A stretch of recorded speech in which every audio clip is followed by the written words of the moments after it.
Welcome to Tanya Today. I'm Rabbi Ronnie Fine, coming to you from Chabad Zichron Kadeshim in Montreal, Canada, where it's a privilege and a pleasure to share with you the Tanya.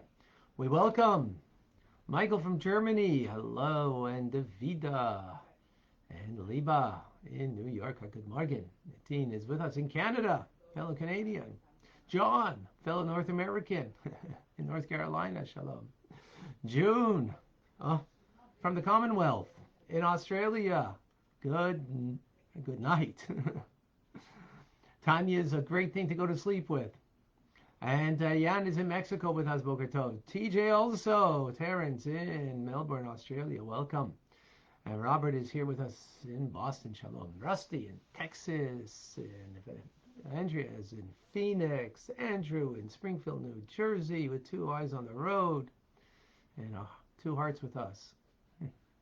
Sandy in Michigan, Tim is with us in Texas, Diane in Arizona, Zara in Malaysia, Miriam in London, good afternoon, Eugenia in ski country called Calgary. And David is in California, where there is no skiing. I mean, snow skiing, that is. But rained out over there. All right. Fran is in Florida with us. Welcome. And Leah also in Florida. Welcome to you. Who else is here? Linda. Morgan. South Korea, William is with us. Welcome, William, back. Julie in Florida, Maryland in Delaware, Dam in Indonesia is with us. Samita, I forget where, you have to remind me. Gustavo, welcome. Welcome. We have with us on Clubhouse, we have Vilma, we have Batya, we have David, Aliana, Michelle, Norm, Adam, Selena, Celeste, Tim, Margot, Josh, and Merle. Instagram, we have with us Akoy in Peru, Marlene and Crystal, I think is, if I remember, in Australia. We have names I can't make out over here. Korox, I'm sure I got that right. Yenta Telebinta, photographers with us, and some others. Whatever. Welcome. Okay.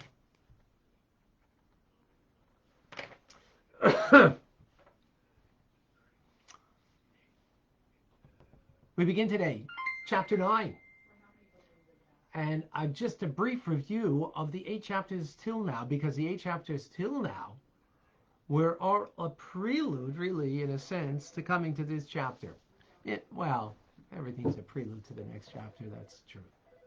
But really what it means is, till now we need to have an understanding of what it means a godly soul and what it means an animal soul.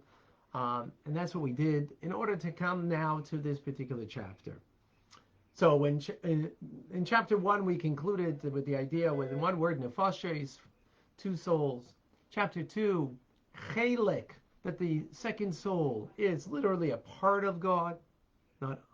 It's literally a part of God. Chapter 3, 10, that it's got 10 components, 3 intellectual, Chabad, and 7 emotional.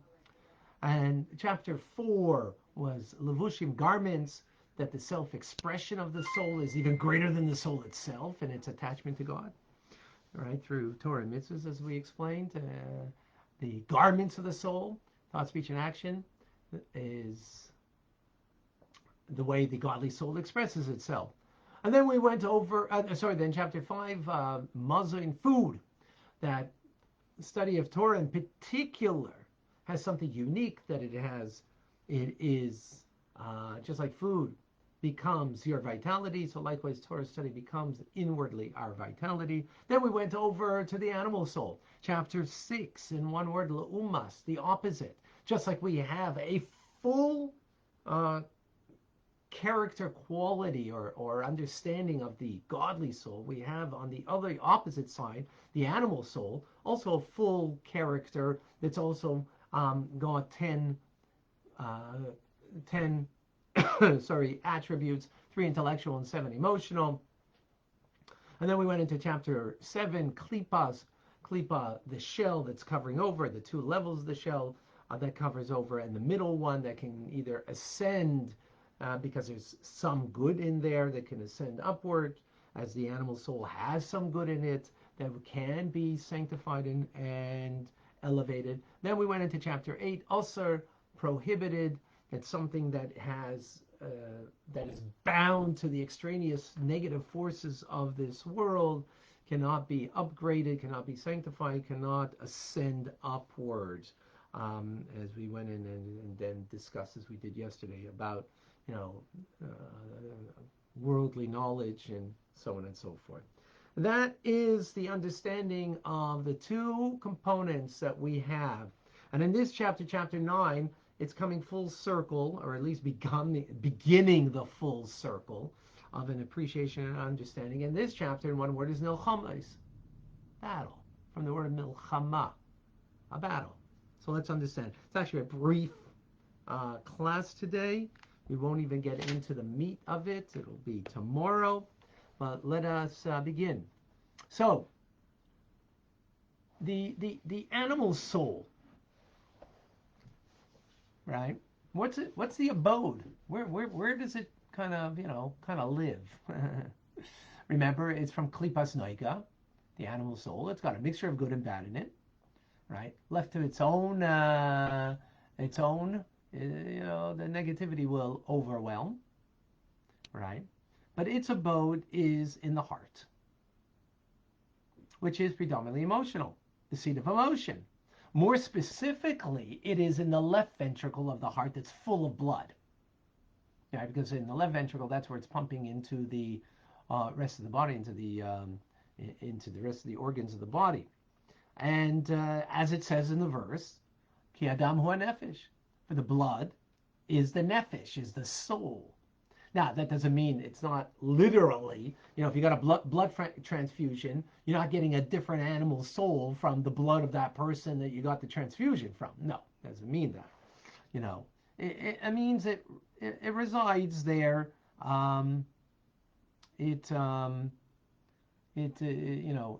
literally in the blood, the animal soul, but that's where its residence is. And again, specifically in the left ventricle, right, of the heart. Now, why the heart?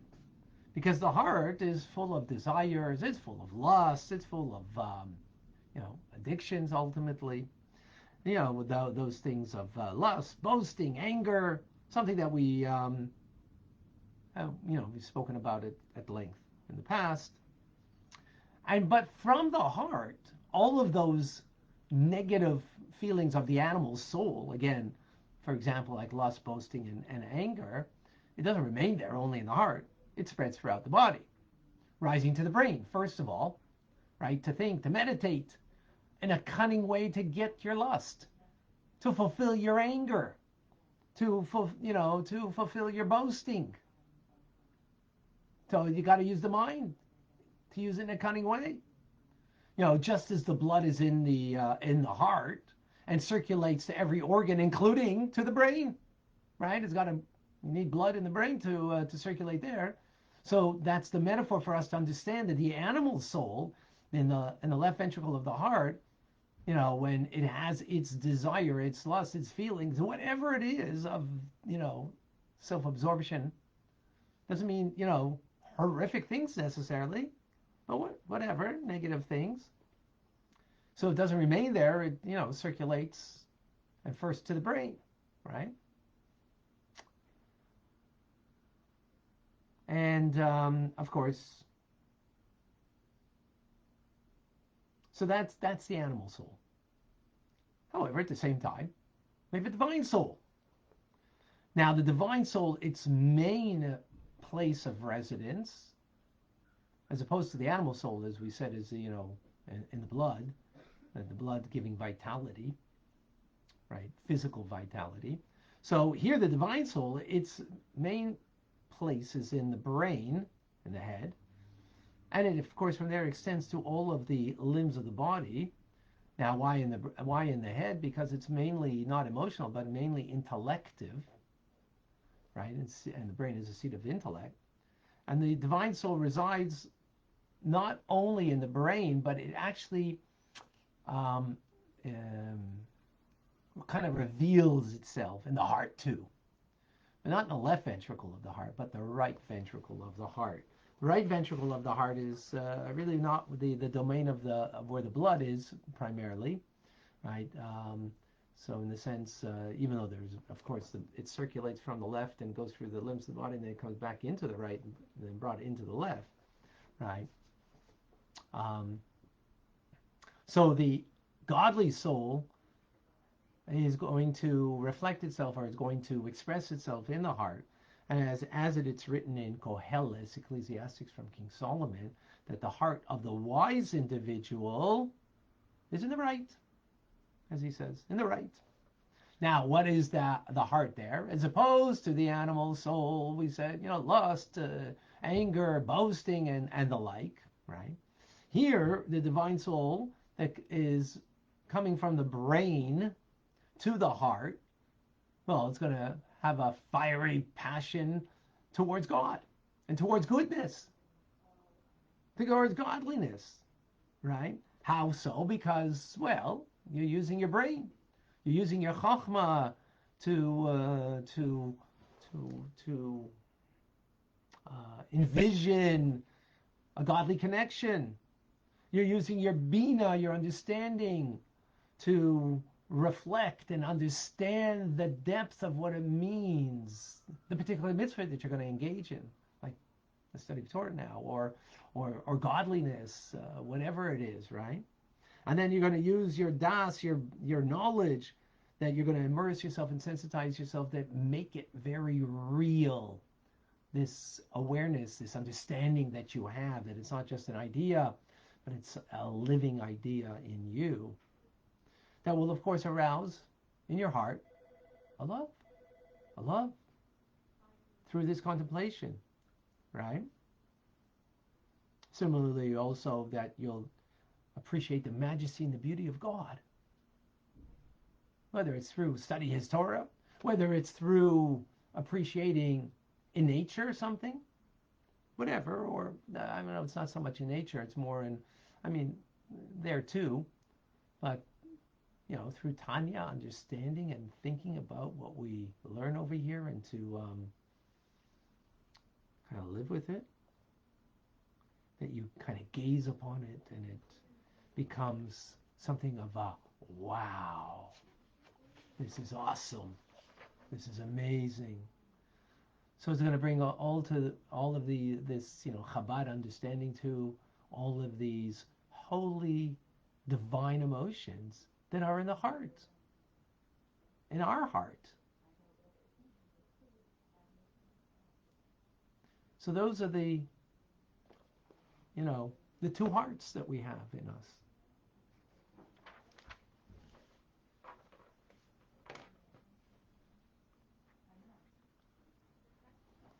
Ooh, let's take this apart.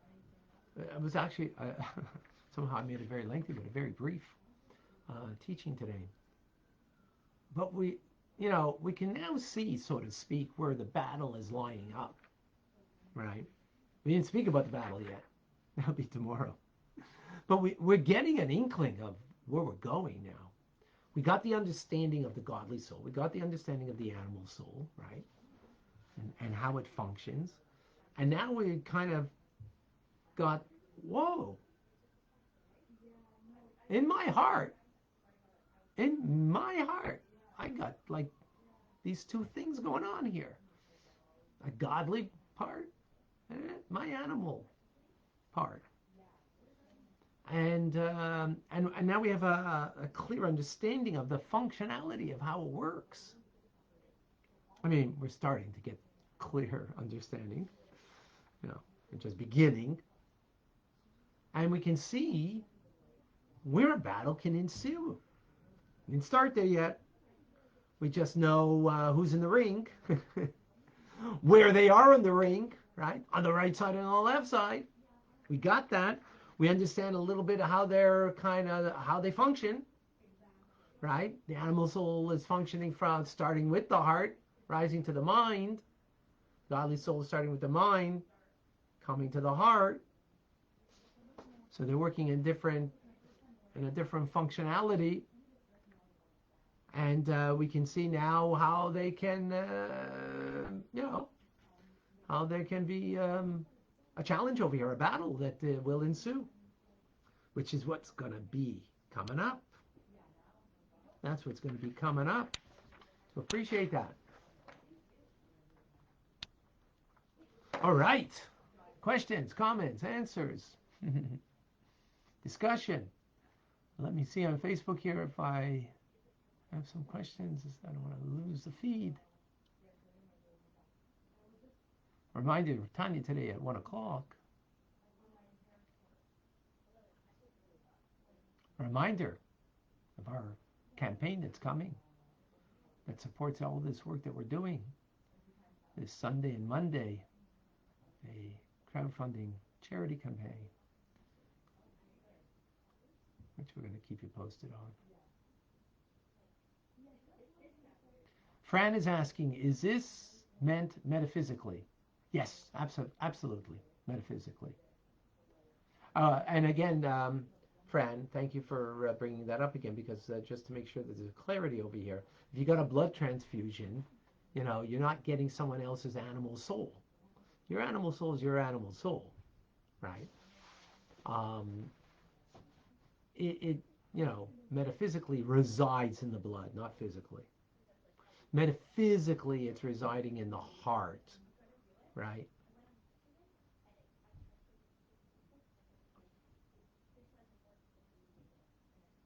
Thank you, Julie. Any questions on Instagram?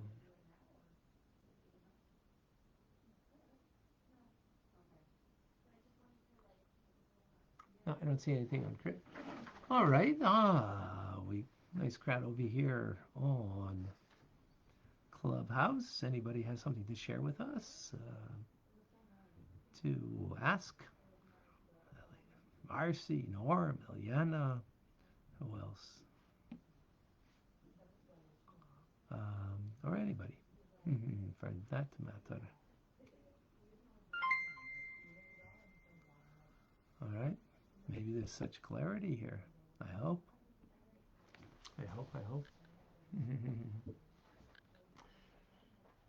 Yes, every day, more and more clarity. Every day, as we learn. Folks, first of all, Eshekayach to all of you, power to you, amazing, day in, day out, so many of you. It's beautiful. And as I've said before, and I'll say again, it doesn't get stale for me to teach Tanya every day. How is that? I mean, I know this information. So actually I gave a, well, I didn't even think of this as I was talking, but now I am.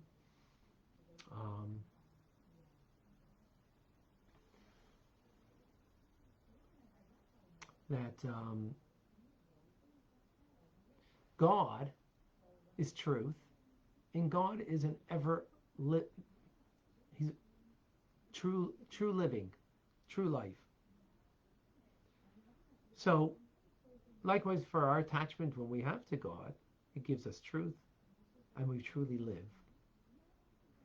Learning Tanya, that is an expression of God's wisdom, is not that we're getting God's array of his wisdom, we're getting him through that wisdom, which means we get eternity and we get true living. So Tanya in particular, but all of Torah is that way, but not all of it do you experience it that way, even though it is that way, but you don't necessarily experience it that way, is eternal, and it is truly living. So learning Tanya and teaching Tanya is so eternal, so living, that living means it's living. If something's living, it's not stale.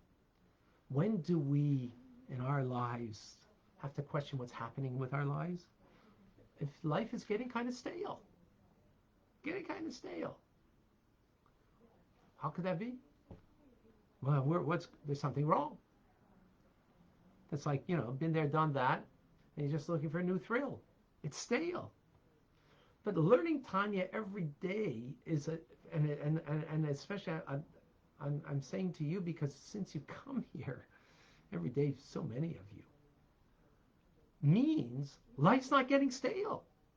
If the Tanya is not getting stale, and some of you have been here more than a year or more than a few years even, some of you, and it's still invigorating, it's still exciting, it's still inspirational, that means life's not getting stale.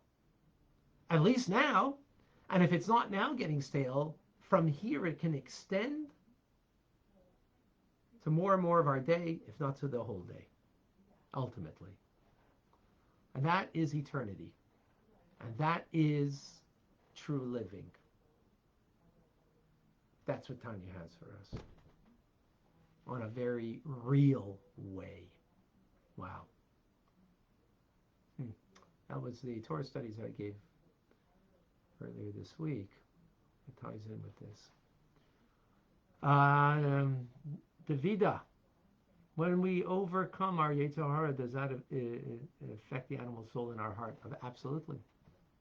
Right, it lessens its expression, totally.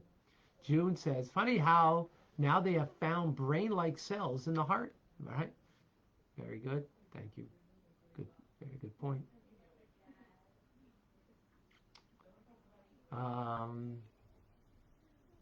Betty, why do you have to kill your feelings? Well, you have anger. You want to live with anger? Do you want to live with lust in your heart?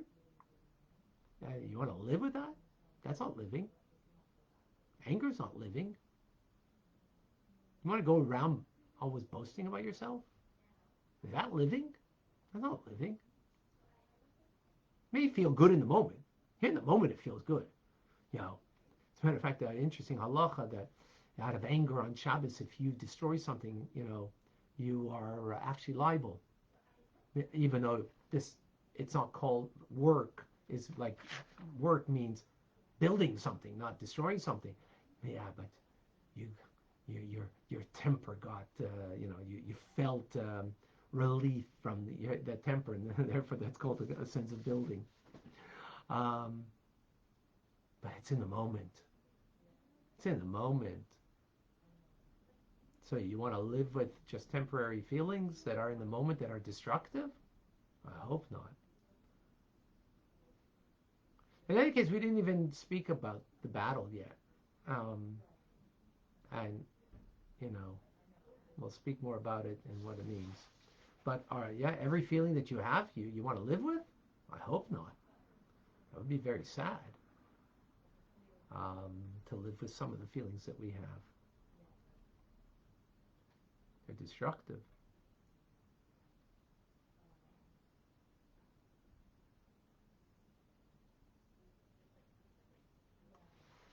Okay, on Instagram we have a question.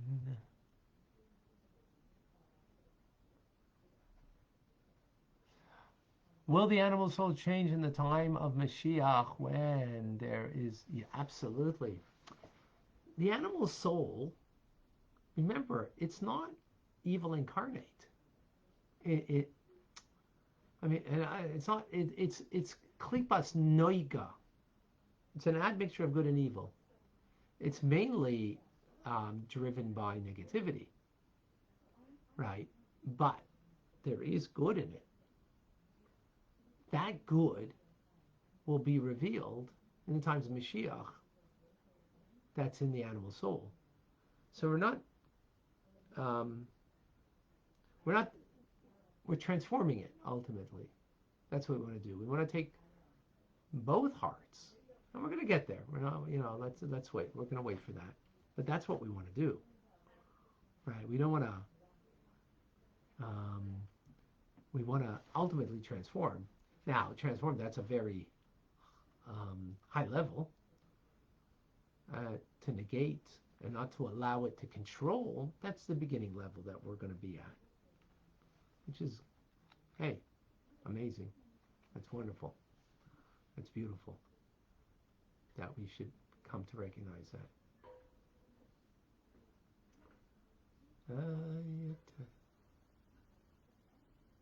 Oh, okay. Andrew has a question. Okay, Andrew. When a piece of the soul comes back in reincarnation, is that the godly soul or the animalistic soul?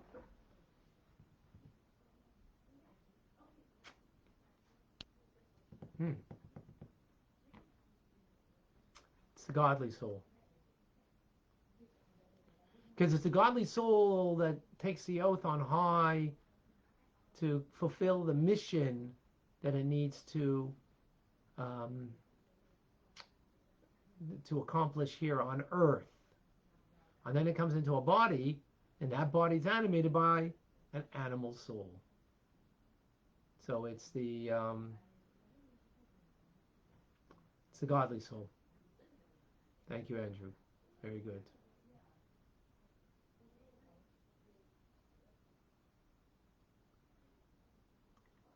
All right.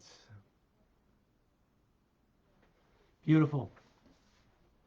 Kol hakavod to everybody. A reminder again, this Sunday, I'm going to put out stuff so you can all see about it, but a